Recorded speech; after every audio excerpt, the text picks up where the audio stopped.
Welcome to our podcast. Make your brain think in English. Why is it that you can understand English? You can write it, you can even speak it. But when it comes to thinking in it, your brain freezes. You hear something in English, and your first instinct is to translate it into your language, then think about your answer, then translate it back. And in that process, the moment is gone. The words sound clumsy. The thoughts feel borrowed, like you're always one step behind. So how do you break this loop? How do you make your brain stop thinking in one language and start thinking in another, not just for a test, but in everyday life?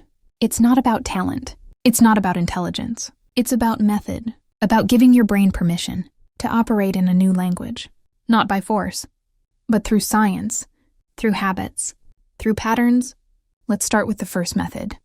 Think of your brain like a sponge. Whatever liquid it absorbs the most, that's what it's soaked in. So if your day is filled with your native language, your thoughts, your social media, your music, your internal voice, then English will always be the outsider, an occasional visitor, never a resident. But what happens when you start flooding your day with English? Not just once or twice a week, not only during class, but constantly, like background music that never stops. Wake up to an English podcast. Brush your teeth while listening to a native speaker talk about their morning. Read your notifications in English. Switch your phone's system language. Yes, even your alarms, your playlists, your GPS. Make it so your brain doesn't get a break from English, because that's how children learn, through relentless input. Before they speak a word, they've heard thousands of hours of language. So don't worry if you don't understand everything at first. That's normal.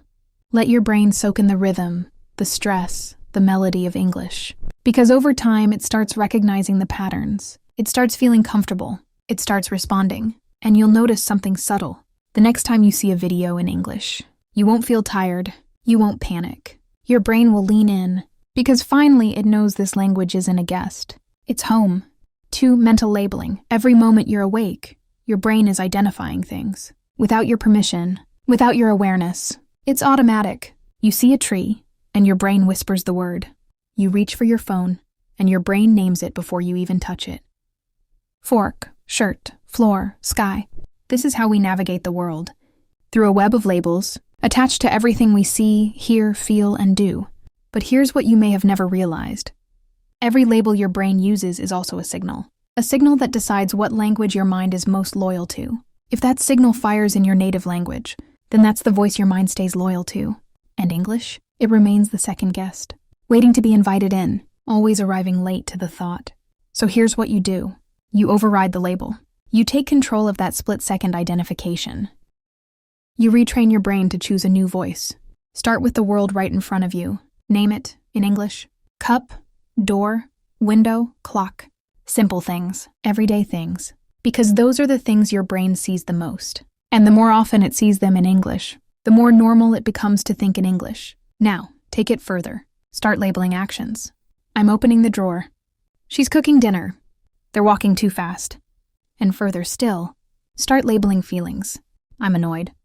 I feel stuck. I'm hopeful but scared. You're not just learning words. You're rewiring reality. You're telling your brain, this is the language we speak when we see this, when we feel this, when we move through this world. And you don't need to say it out loud. You don't need anyone to hear you. This is an internal practice, a private ritual. You do it in the quiet, while brushing your hair, while tying your shoes, while riding the bus and staring out the window. No textbooks, no lectures, no pressure. Just you, your mind, and the things around you, being reintroduced in a new language. At first it will be slow. You'll forget. You'll switch back without realizing, but that's okay. Because every time you do remember, you're strengthening the connection, like adding another fiber to the wire. And over time, that wire becomes so strong, so fast, so natural, that the labels don't even wait for translation anymore. You see a tree, and your brain just says it. Tree, not the word from your first language, not a converted thought, but a native one. In English, that's the moment you're aiming for. Not when you memorize 100 new words, but when one simple word becomes the first thing your mind reaches for. 3. Internal narration. There's a voice in your head that never stops talking. It comments on your outfit. It notices that the coffee is a little too bitter today. It judges what you just said in that conversation. That voice? That's your narrator. And the fascinating part is, you never invited it in. It just appeared, shaped by your environment, your language, your culture, your experiences. But here's the catch. You can change the language it speaks. You can shift the voice in your head from your native language to English. Not all at once, not perfectly, but gradually, deliberately. It begins with the small moments. You spill water on the table. Instead of the usual reaction, you pause and say in your head, "That was clumsy." You're walking down the street and the sunlight hits your face. You let your mind whisper, "It's a beautiful morning." You're trying to remember something you forgot. And instead of scolding yourself in your first language, you think, "Come on, brain, think." This isn't about forcing yourself to speak. It's not about practicing out loud. It's about changing the lens through which your thoughts are formed. Because language isn't just for communication. It's how we experience the world, how we interpret it, how we shape memories. When you narrate in English, you're not just practicing words. You're building a new way of existing inside your own mind. And you'll notice something magical. The sentences start forming faster. The vocabulary starts to appear. The grammar feels less foreign. Because it's no longer a subject. It's a habit. Even when you're alone. Especially when you're alone. The way you talk to yourself becomes the way you think. And the way you think becomes the way you speak. 4. Shadowing with emotion. Most people treat shadowing like a mechanical task. Play, repeat, flat tone. No feeling. Like reading a script with no soul. But language was never meant to be robotic. It's emotional, musical, alive. If you want your brain to truly adopt English, you can't just shadow the words. You have to shadow the person. Choose a voice. Someone whose rhythm, energy, and expression captivate you. A movie scene, a podcast, a monologue. Something that speaks not just to your ears, but to your emotions. Play the clip. Listen carefully. Don't rush, and then become them.